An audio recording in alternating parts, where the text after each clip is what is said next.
بسم اللہ الرحمن الرحیم۔ بسم اللہ الرحمن الرحیم۔ السلام علیکم ورحمۃ اللہ وبرکاتہ۔ امید ہے آپ تمام احباب خیر و عافیت سے ہوں گے۔ آج جلالین ثانی کا سبق نمبر 48 ہے اور اس سبق کے اندر ہم سورہ حجرات کی آیت نمبر 11 کا ترجمہ اور تفسیر پڑھیں گے۔ پہلے آیت کا ترجمہ دیکھ لیں۔ یا ایھا الذین آمنوا لا یسخر قوم من قوم عسى ان يكونوا خيرا منهم ولا نساء من نساء عسى ان يكن خيرا منهن ولا تلمزوا انفسكم ولا تنابزوا بالالقاب بئس الاسم الفسوق بعد الايمان ومن لم يتب فاولئك هم الظالمون۔ اللہ تبارک و تعالی فرماتے ہیں یا ایھا الذین آمنوا، اے ایمان والو، لا یسخر قوم من قوم عسى ان يكونوا خيرا منهم، نہ تو مرد دوسرے مردوں کا مذاق اڑائیں، ہو سکتا ہے ان يكونوا خيرا منهم، وہ خود ان سے بہتر ہوں، ولا نساء من نساء عسى ان يكن خيرا منهن، اور نہ دوسری عورتیں دوسری عورتوں کا مذاق اڑائیں، ہو سکتا ہے کہ وہ خود ان سے بہتر ہوں۔ ولا تلمزوا، اور نہ ایک دوسرے کو تانے دیا کرو، ولا تنابزوا بالالقاب، اور نہ ہی ایک دوسرے کو برے القابات سے پکارو۔ بئس الاسم الفسوق بعد الایمان، ایمان لانے کے بعد گناہ کا نام لگنا بہت بری بات ہے۔ ومن لم یتب فاولئک هم الظالمون، اور جو لوگ ان باتوں سے باز نہ آئیں تو وہ ظالم لوگ ہیں۔ عزیز طلبہ، اللہ تبارک و تعالی نے لا یسخر قوم من قوم عسى ان يكونوا خيرا منهم ولا نساء من نساء عسى ان يكن خيرا منهن، اس آیت مبارکہ کے اندر معاشرے میں جھگڑے پیدا ہونے کی جو وجوہات ہیں، جس وجہ سے جھگڑے پیدا ہوتے ہیں، جھگڑے جنم لیتے ہیں، ان سب باتوں کا جامعیت سے بیان ہے۔ تو ایسے کام جن کی وجہ سے معاشرے میں بگاڑ پیدا ہو اور جھگڑے پیدا ہوں، ان باتوں کا اس کے اندر بیان ہے کہ ان باتوں سے اجتناب کرو، ان کو جو ہے وہ اپنی زندگی میں جگہ نہ دو۔ تو سب سے پہلے تمسخر کا ذکر ہے، مذاق اڑانے کی ممانعت ہے۔ تمسخر اور استہزاء کیا ہے؟ تو تمسخر اور استہزاء یہ ہے کہ کسی کی تحقیر اور تذلیل کے لیے اس کے کسی عیب کا اس طرح ذکر کرنا کہ لوگ ہنسنے لگیں۔ یہ جس طرح زبان سے ہوتا ہے، اسی طرح یہ جو ہے وہ ہاتھ یا پاؤں کے اشارے سے بھی ہوتا ہے، یعنی نقل اتارنے یا اشارہ کرنے سے بھی تمسخر اڑانا ہو سکتا ہے۔ اس لیے منع کیا گیا ہے اس سے کہ اس سے کسی کی دل آزاری کا یہ سبب بنتا ہے اور کسی کو تکلیف دینے کا سبب بنتا ہے۔ قرآن کریم نے مردوں کو اور عورتوں کو الگ الگ تمسخر اڑانے سے منع فرمایا ہے، تو اس کی اہمیت کا اس سے اندازہ لگایا جا سکتا ہے۔ تو لہٰذا جس کے تمسخر اور استہزاء کے اندر کسی کی تحقیر ہو، کسی کی دل آزاری ہو، تو وہ جو ہے وہ حرام ہے، چاہے وہ مرد کسی مرد کا مذاق اڑائے، مرد کسی مرد کا تمسخر اڑائے، چاہے وہ عورت کسی عورت کا تمسخر اڑائے، تحقیر امیز لہجہ اپنائے۔ تو لہٰذا ایسا تمسخر اور استہزاء جو ہے وہ حرام ہے، اللہ تبارک و تعالیٰ نے اس سے منع فرمایا ہے۔ ہاں، جس کسی مزاح سے دوسرے کی تحقیر نہیں ہوتی، کسی کی دل آزاری نہیں ہوتی، تو وہ جائز ہے، کیونکہ جو شخص کسی کا تمسخر اڑا رہا ہے تو اس کو یہ نہیں پتا کہ اللہ کے نزدیک اس کا جو ہے وہ کیا اس کا درجہ ہے۔ عسى ان يكونوا خيرا منهم، ہو سکتا ہے کہ وہ تمسخر اڑانے والا جو ہے اس سے جس کا وہ تمسخر اڑا رہا ہے، وہ تمسخر جس کا اڑایا جا رہا ہے وہ تمسخر اڑانے والے سے بہتر ہو، اس سے اس کا درجہ بلند ہو اللہ تعالیٰ کے ہاں، اللہ تعالیٰ کے ہاں اس کا درجہ افضل ہو۔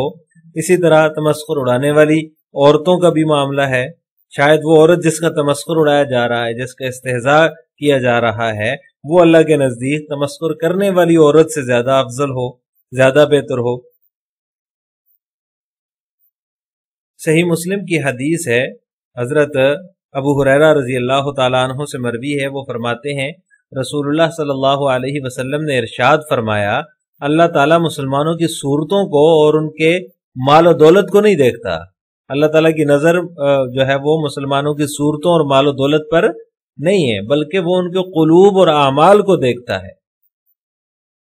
تو لہٰذا کسی کی افضلیت کا معیار اس کے اعمال ہیں، اس کا قلوب، ان کے قلوب ہیں، اس کا دل ہے، بظاہر مال و دولت اور اس کی صورت اور شکل نہیں ہے.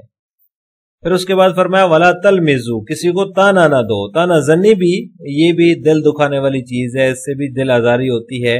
آپس کا جو اتفاق ہے، آپس کی جو محبت ہے، اس میں جو ہے وہ فرق آ جاتا ہے. اسی طرح ولا تنابزوا بالالقاب، برے القابات سے ایک دوسرے کو نہ پکارو.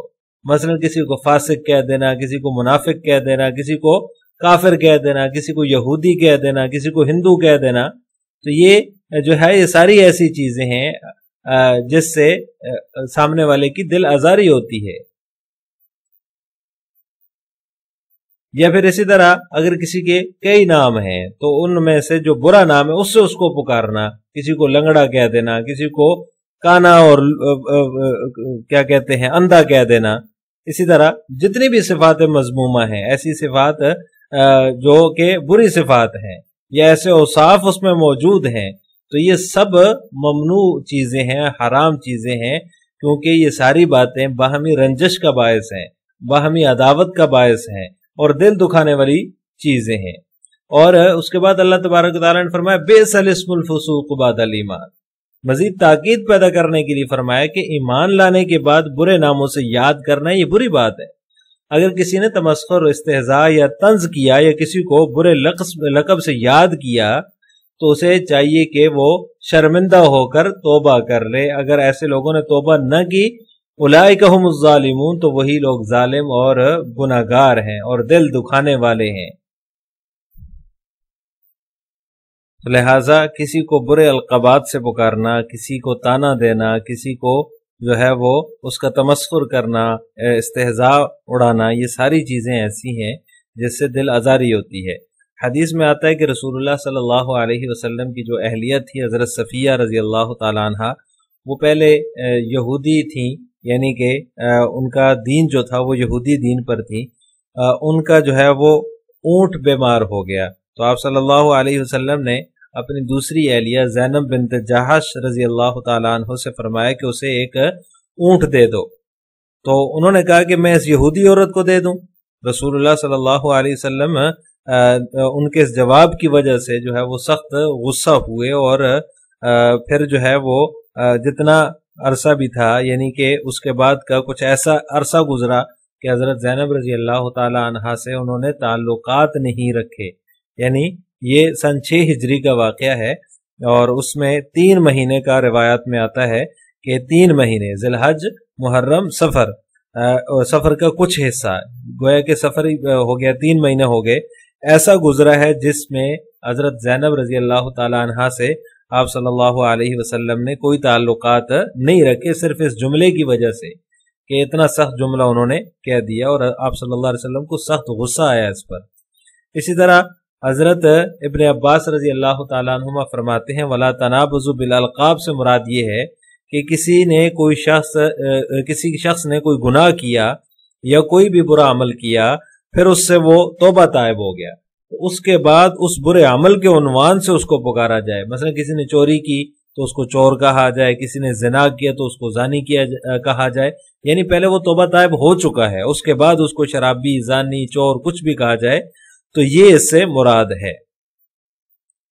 اسی طرح ایک روایت میں آتا ہے کہ جس نے بھی اپنے مسلمان بھائی کو کسی گناہ کی وجہ سے عیبدار بتایا، تو یعنی کہ عیب اس کے اوپر لگایا، تہمت لگائی، تو یہ شخص اس وقت تک نہیں مرے گا جب تک خود اس گناہ میں نہ مبتلا ہو جائے. تو کتنی سخت وعید ہے.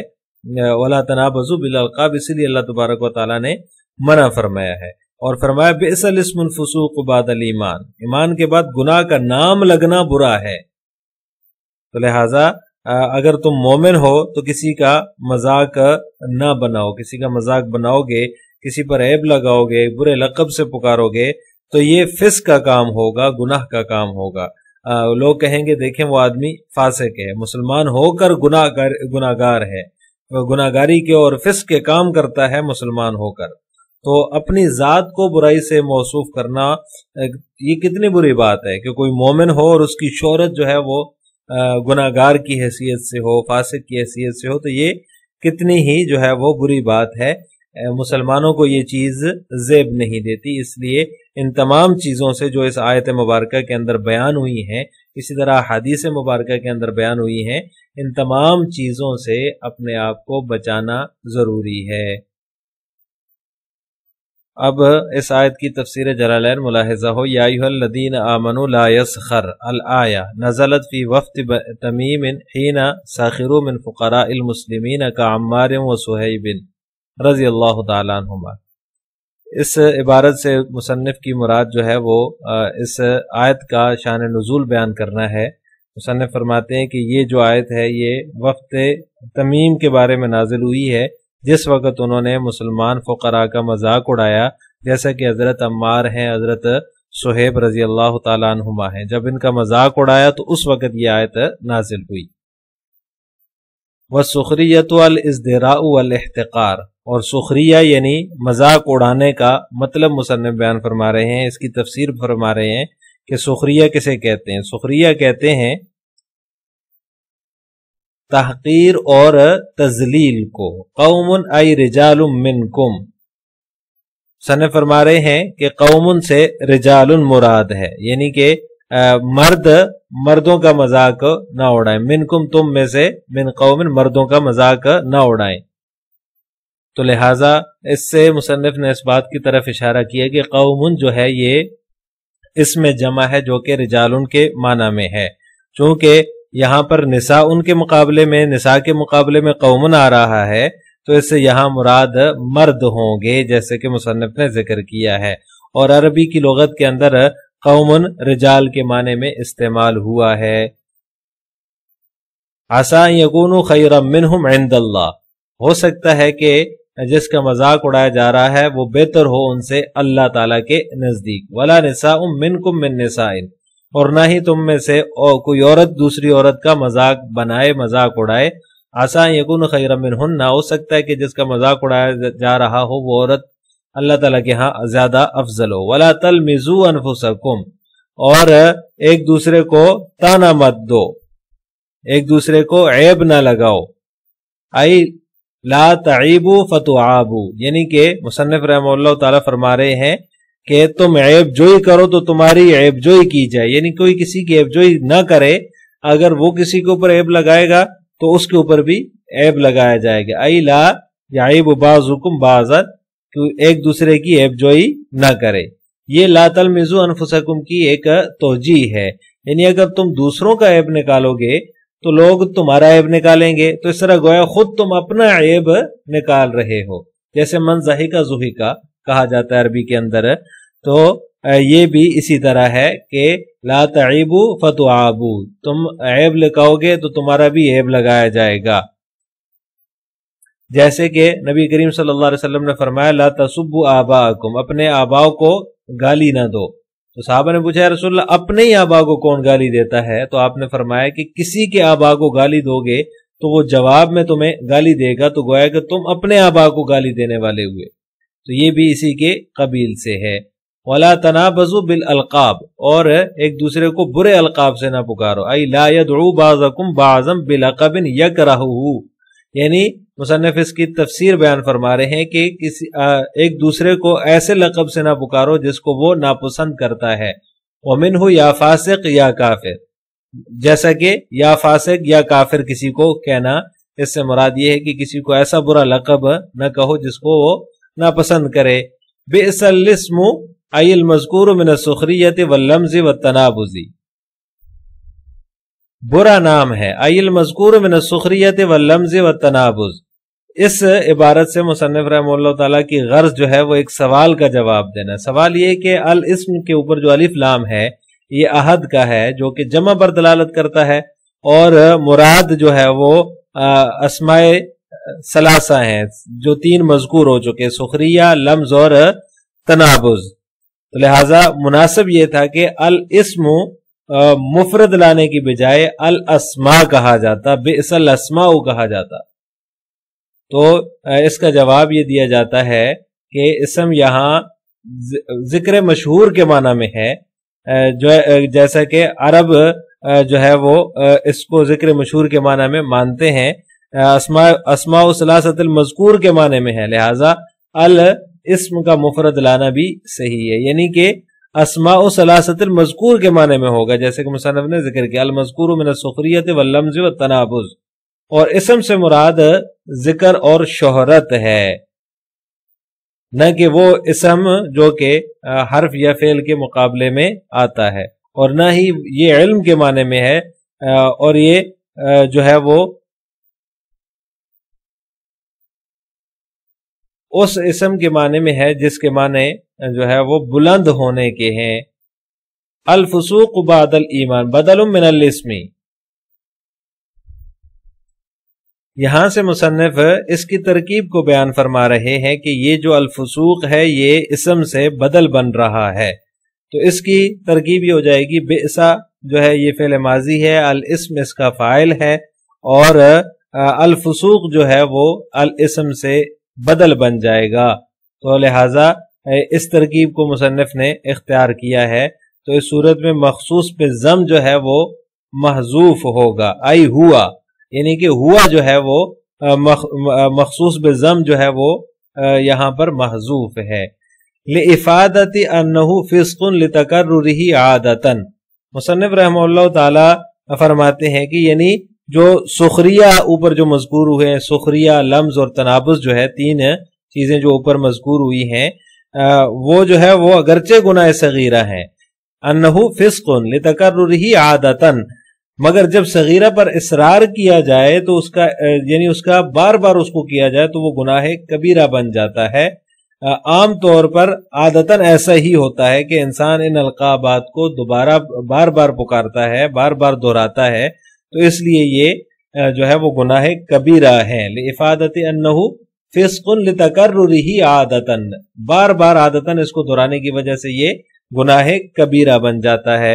وَمَن لَّمْ يَتُبْ مِن ذَلِكَ، اور جو کوئی شخص ان سے توبہ نہیں کرتا، فَأُولَٰئِكَ هُمُ الظَّالِمُونَ، تو ایسے لوگ ہی ظالم لوگ ہیں۔ آخر میں آپ حضرات سے دو سوال ہیں، نمبر 1 تمسخر اور استہزاء کسے کہتے ہیں اور یہ کیوں حرام ہے؟ نمبر 2 حضرت صفیہ رضی اللہ تعالی عنہ اور حضرت زینب بنت جاحش رضی اللہ تعالی عنہ کا واقعہ بیان کریں۔ ان دونوں سوالوں کا جواب آپ نے کمنٹ باکس میں دینا ہے۔ السلام علیکم ورحمۃ اللہ وبرکاتہ۔